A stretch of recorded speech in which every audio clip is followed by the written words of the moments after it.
y si es que este bloque pudiera servir para que tanto China como India resuelvan sus diferencias históricas. Hay razones territoriales y otras que tienen que ver con el liderazgo geopolítico y económico en esa región, donde China tiene un ascenso importante, pero India también representa una potencia en crecimiento, sobre todo por sus implicaciones y todo lo que tiene que ver con la economía. ¿Qué nos dices al respecto?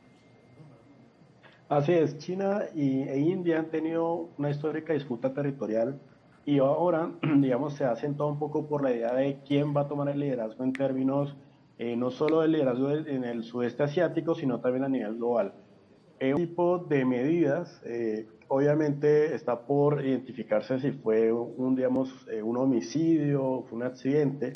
pero un poco conociendo los antecedentes no solamente de Putin, sino de cómo se solucionan las disputas internas, domésticas en Rusia a lo largo de su historia, pues obviamente esta demostración es una demostración de fuerza al interior que tiene Putin, y es que obviamente un miembro de su élite autoritaria, que supuso una amenaza en cierto momento, pues ha sido eliminado. Y eso al final de cuentas refuerza dos cosas. Primero, el liderazgo de Putin y dos, pues obviamente la colaboración que tiene el ejército ruso con Putin. Y esto es un poco muy interesante porque uno conoce en ciencia política de que muchas veces la creación de grupos paramilitares suelen ser un contrapeso al ejército, pero cuando ese contrapeso es problemático para la supervivencia de un régimen y sobre todo cuando hay una guerra de por medio, pues muchas veces los líderes autoritarios deciden obviamente por, digamos, poner mucho más su confianza en una organización mucho más organizada y mucho más sujeta a obediencia como los militares que como los mercenarios, porque los mercenarios al final de cuentas su lógica es mucho más lucrativa, a pesar de que pues obviamente Wagner es digamos, un mercenarismo patrocinado desde el Estado. Entonces obviamente lo que yo veo ahí es un reforzamiento no solo de Putin, sino también del ejército ruso y sobre todo con una interna muy importante sobre la conducción de la guerra en Ucrania. Es decir, que se deslastraría el Kremlin de lo que representaba hasta ahora Wagner, sobre todo en la guerra que mantiene en Ucrania. Sí, eso es algo que desde afuera se puede ver y es que efectivamente desde el motín que hizo Prigozhin contra Putin en junio de este año, pues obviamente lo que se demostró es que no hay una cohesión alrededor de cómo se conduce la guerra. Es decir, no hay,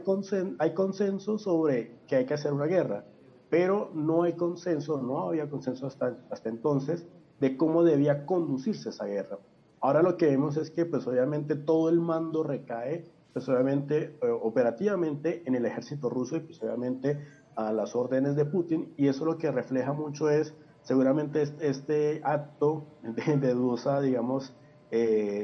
circunstancia, pues lo que asimila un poco es que obviamente el ejército ruso ha ganado la interna frente a los mercenarios y que Putin como árbitro entre esas dos facciones pues se ha puesto más del lado del ejército ruso. Entonces, obviamente lo que sí podemos asegurar es que a lo mejor en esa interna salió fortalecido el ejército ruso y ya salió fortalecido, pues obviamente el Kremlin a la hora de cómo conducir la guerra. Bueno, Putin anunció hace pocas horas que está haciendo una investigación, además dejaba ciertas señales de su relación con Prigozhin y en algunos casos también exaltaba su misión en Ucrania. Gracias, Manuel, por acompañarnos haciendo este recuento de la actualidad internacional de la semana y estos dos temas importantes.